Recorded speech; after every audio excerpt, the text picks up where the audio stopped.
We'd been planning it for months, spreading the word, stealing weapons, gathering support. Utula and his followers did most of the dirty work. I just carried a few messages here and there. Should have known I'd end up like this when the real fighting started. In the darkest hour before dawn, that's when we broke our chains. And as many overseer necks as we could wrap our hands around. We took the Panopticon as the sun rose over Theopolis, and that's as far as we got. When you're up against cold steel and colder hearts, there's only so far that anger will take you. For freedom. Hello. In contrast to the company she keeps, Lani has quite an astute mind. I put it down to that Oriathan education she's managed somehow to procure. Whilst quelling whatever resistance you might meet in this noble coup of yours, you'd be well advised to look to Lani for counsel. She'd make the finest of advisors, second only to myself, of course.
You there. Let me bend your ear for a moment. What'll it be today? Today's special is the mortal mealy with a side order of brutality. Cooked it up myself. Just for you, Exile. I've set aside a nice, cozy spot there for a bit of a tussle. I'll meet you in there, shall I?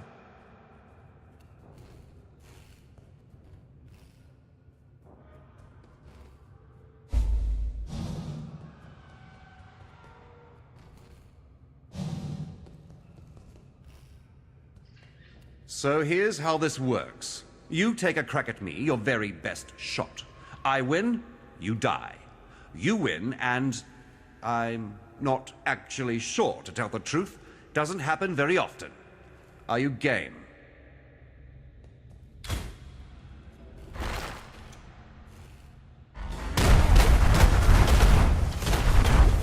I'm not up to that just yet.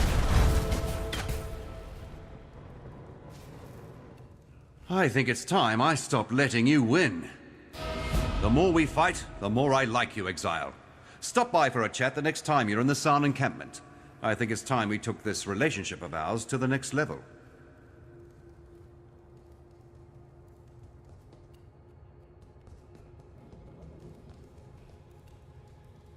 As much as I'd like to hand your ass to you on a platter, it's not quite cooked yet. Lani's a pretty tough girl for a half-blood. Her mother was Karui, but her father, a lord with a nose for island flowers. Despite that Oriathan stain in her blood, Lani risked her life time and time again, slipping us the information that she bore between the lords and ladies of Theopolis. Honestly couldn't have put the pieces of this uprising together without her. And she's a fighter.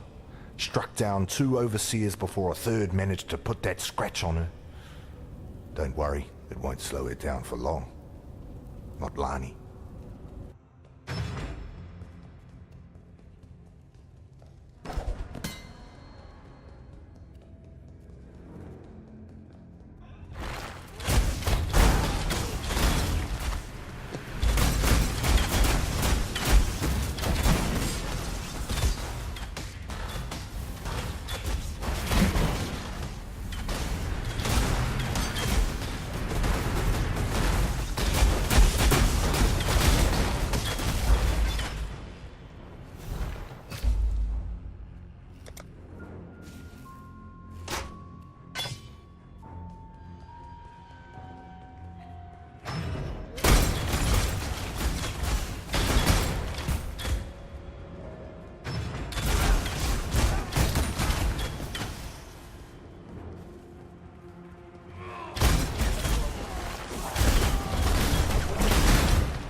I simply can't express how wondrous it is to see you.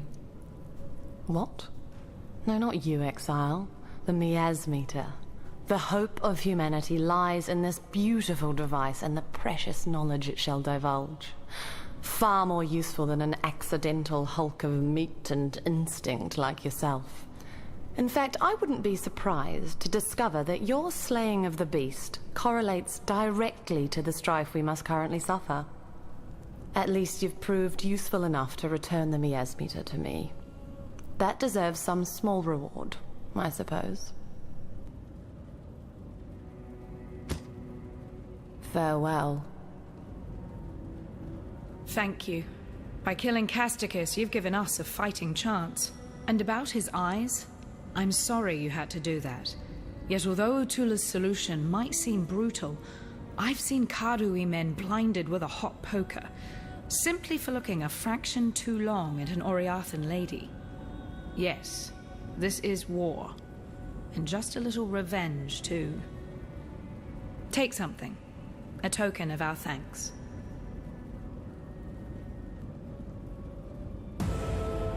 For freedom.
That would only slow me down.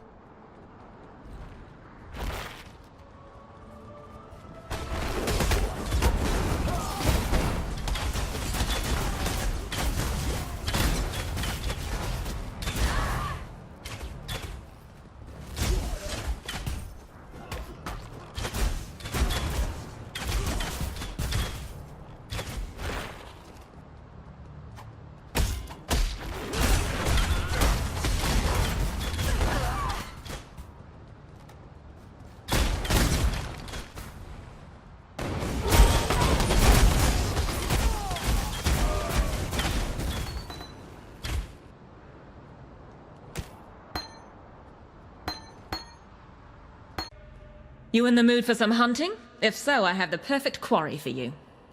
I've a certain pack of vermin in mind. Stronger and more vicious than most. Track them to their home territory and wipe them out.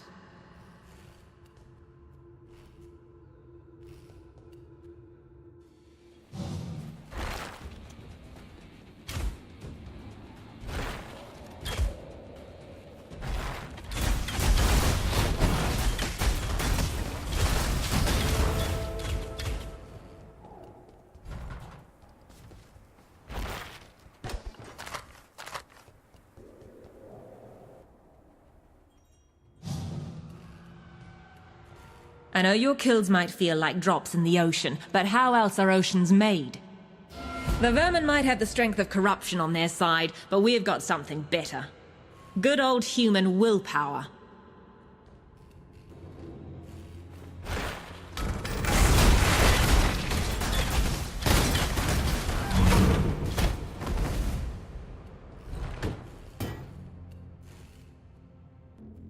All is quiet for now. Don't worry, it won't stay like that for long. Overseer's Tower, this place is called. And do you know the worst thing about the men who stood here, watching us, cursing us, descending to whip and kick us like curs? They were slaves, like us, willing to turn on their brethren for a bigger cage and a few extra rations. I can't quite put into words what a pleasure it was to take this tower, to rip the greedy eyes from those traitors. Did they see it coming? I hope so.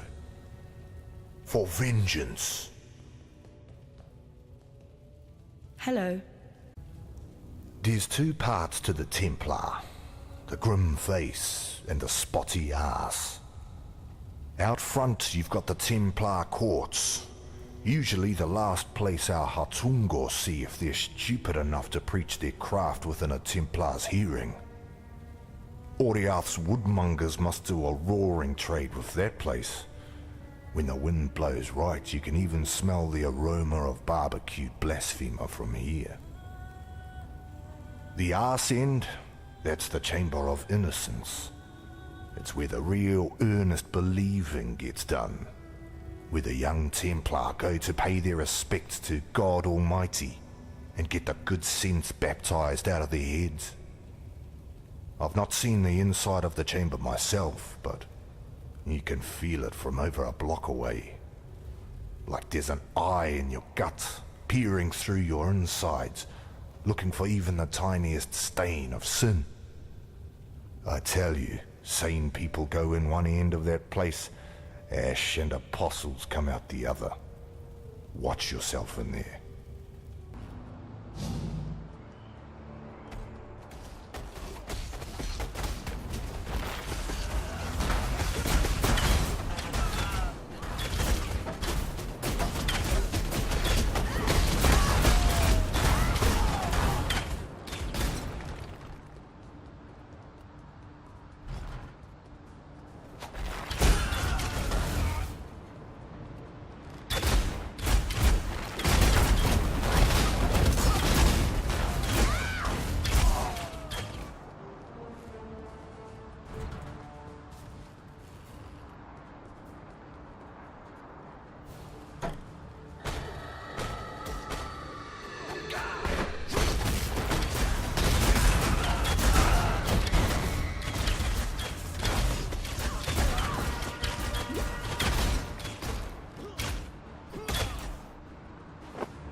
I'm not up to that just yet.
That would only slow me down.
Few of us can say that we've devoted our lives to anything greater than ourselves. Can you? I think Utula can. Since the day I met him, I've seen Utula do nothing that wasn't in the service of his people. He's a smart one. He could have escaped. He could have sailed off to Namakanui and never looked back. Yet there he stands, our herald of freedom.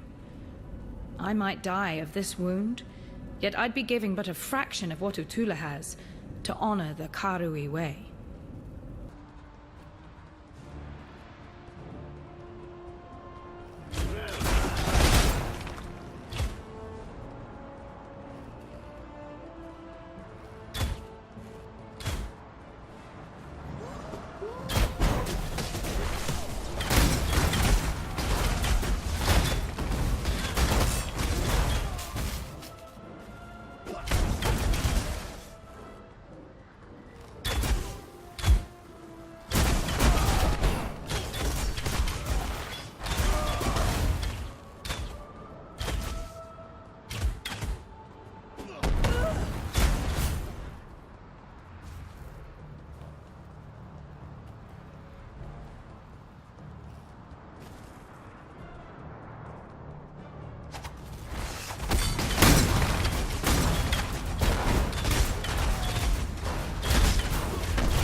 Utula might appear to conduct himself with honesty and honor, yet has all the telltale signs of a desperate man born of desperate times. As the cornered animal will bite and claw, the cornered man will lie, steal, and murder in the name of survival. It's understandable, and deadly if underestimated. I can't really fault Justicar Casticus, a man committed heart and soul to upholding the law. Of course, law isn't the same thing as justice, and men like Casticus lack the imagination necessary to make that distinction.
So you made Justicar Casticus see the light, did you?